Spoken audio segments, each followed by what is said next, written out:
अमीर बेटी का सौदा। अमीर बाप की बेटी शिल्पी को मुकेश पसंद होता है, लेकिन दोनों के बीच हैसियत की दीवार खड़ी होती है। और फिर कहीं नौकरी कर लो ना, क्या हमेशा ये लोहे की सलाखों के पीछे भागते रहते हो? कितनी मेहनत करते हो। शिल्पी, नौकरी से कुछ नहीं होगा। तुम लोगों की हैसियत तक पहुंचना है तो अपना ही बिजनेस करना पड़ेगा, वरना तुम्हारे पापा किसी और से तुम्हारी शादी करवा देंगे। अच्छा, ऐसे किससे करवा देंगे? मैं तो तुमसे ही शादी करूंगी। बोल दिया तो बोल दिया, बस। मुकेश उस बेचारी को समझाता भी तो क्या। दुनिया के रीति रिवाजों से काफी दूर थी शिल्पी। भले ही बड़े बाप की बेटी, लेकिन सादगी इतनी कि क्या कहना। बेटा शिल्पी, कल तुमको देखने लड़के वाले आने वाले हैं, तैयार रहना। मैंने तुम्हारी माँ को समझा दिया है। घर के सारे नौकर चाकर को वो समझा देगी कि स्वागत कैसे करना है। कैसी बात कर रहे हैं पापा? मैं तो मुकेश से प्यार करती हूँ, उसी से शादी करूंगी। मैंने आपको बताया था ना। मुकेश किसका बेटा है? वो स्टील किंग सिंघानिया का, या वो जो बड़े ज्वेलरी वाले हैं मेहता, उनका? नहीं नहीं पापा, वो अपना ही काम करता है, लेकिन एस्टेब्लिश नहीं है अभी। पापा, वो आपके पास तब आएगा जब कुछ बन जाएगा। आप प्लीज थोड़ा सा वक्त दे दीजिए। पिता को शिल्पी की बात पर गुस्सा आ जाता है। वो उससे कुछ नहीं कहते और शिल्पी की माँ के पास जाते हैं। ये संस्कार देकर बड़ा किया तुमने शिल्पी को, और कैसे मैं किसी भिखारी के साथ उसकी शादी कर दूं? कौन है ये मुकेश?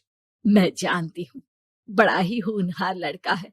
शिल्पी से बहुत प्यार करता है और शादी करना चाहता है। अरे ऐसे कैसे मैं किसी से भी अपनी बेटी की शादी कर दूं? कोई भी उठकर आए और कहे कि मैं शादी करना चाहता हूं तो मैं शादी कर दूं? कान खोल कर सुन लो, कल उसे अच्छे से तैयार कर देना, क्योंकि जो लड़का मैंने देखा है शिल्पी के लिए, वो करोड़पति घर का बेटा है, समझी? लाख मना करने पर भी शिल्पी को उस लड़के से मिलवाया जाता है जो उसके पिता ने उसके लिए देखा था। देखिए, मैं किसी और से प्यार करती हूँ और उसी से शादी करूंगी। ये तो बहुत अच्छी बात है कि तुम किसी और से प्यार करती हो, क्योंकि मैं भी किसी और से प्यार करता हूँ। लेकिन शादी तो हम दोनों को ही करनी होगी, जानती हो ना, ये बिजनेस और ये सारा कुछ। शिल्पी को समझ में नहीं आता कि वो क्या कह रहा है, लेकिन वो समझ जाती है कि वो लड़का भी किसी और से प्यार करता है। पिताजी, वो भी कह रहा था कि वो किसी और से प्यार करता है। हाँ तो करने दो ना, हमने तो नहीं रोका। तुम अपना देखो, शादी के लिए हाँ कर गया है वो। लेकिन क्यों? अरे वो और मैं दोनों ही एक दूसरे से प्यार नहीं करते, फिर शादी क्यों कर ले? पापा, एक बार सिर्फ मेरे कहने पर आप मुकेश से मिल ले। पिता शिल्पी के कहने पर फॉर्मेलिटी के लिए ही सही, लेकिन मुकेश को घर बुला लेते हैं। देखो, ज्यादा वक्त नहीं दे पाऊंगा। ये बताओ कि शादी के बाद कहाँ रखोगे उसे? 2 कमरे के मकान में? नहीं सर, मैंने 2 साल के बाद का सारा प्लान कर लिया है।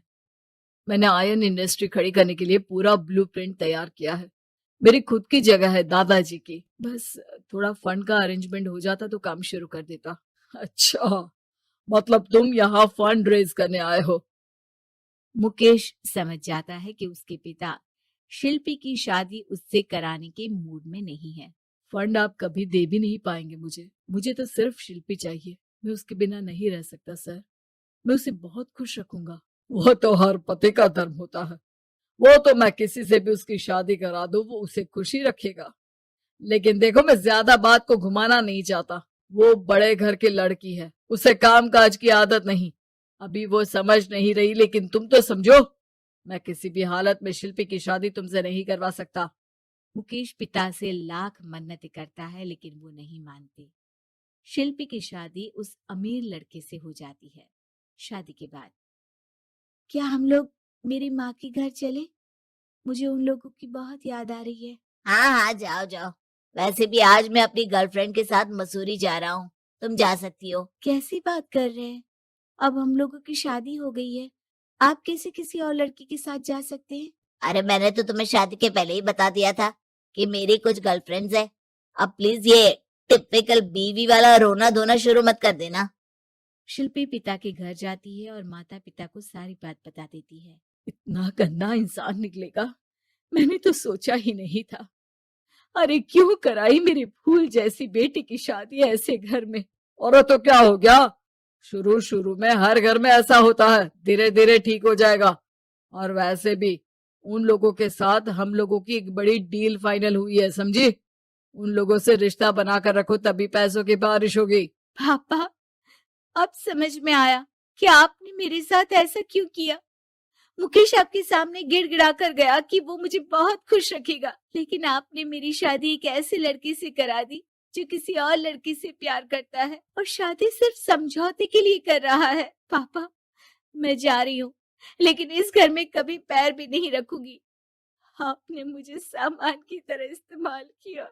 माँ शिल्पी को बहुत रोकती है, लेकिन वो एक नहीं सुनती। कुछ समय बाद, शिल्पी, मुझे नहीं लग रहा कि अब हम दोनों के बीच ये शादी और रह पाएगी। मैं किसी और से शादी करना चाहता हूँ। वैसे तुम परेशान मत हो ना, तुम्हारे पापा के साथ हम लोगों की डील जो चल रही है ना, वो नहीं रुकेगी, क्योंकि तुम बहुत अच्छी लड़की हो। ठीक है, मैं जा रही हूँ, तलाक के पेपर में साइन करके। लेकिन एक शर्त है, मैं कहाँ गई ये बात मेरे पिता तक नहीं पहुंचनी चाहिए। शिल्पी घर छोड़कर चली जाती है। वो एक नौकरी करती है और अपना जीवन खुद संभालती है। लेकिन एक दिन, शिल्पी जी, आपसे मालिक मिलना चाहते हैं। अब मुझसे क्यों? शिल्पी मालिक के कमरे में जाती है, जहां सामने मुकेश होता है। अरे आप, आपको देखकर बहुत खुशी हुई, बहुत बड़े आदमी बन गए।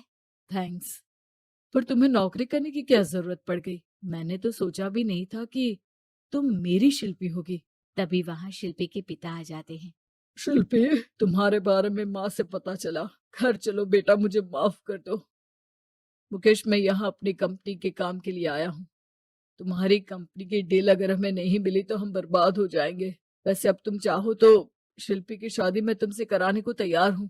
बस करिए पापा, ये क्या सौदा लगा रखा है आपने। जिस कंपनी से आपकी डील हो, अपनी बेटी की शादी उसी के घर करा देते हैं। शिल्पी मुकेश से माफी मांगती है और वहां से जाने लगती है कि मुकेश उसे रोक लेता है। रुको शिल्पी, ये सब कुछ तुम्हारे लिए है। ये कंपनी, ये नाम सिर्फ तुमसे शादी करने के लिए ही खड़ा किया था। मैं आज भी तुमसे बहुत प्यार करता हूँ।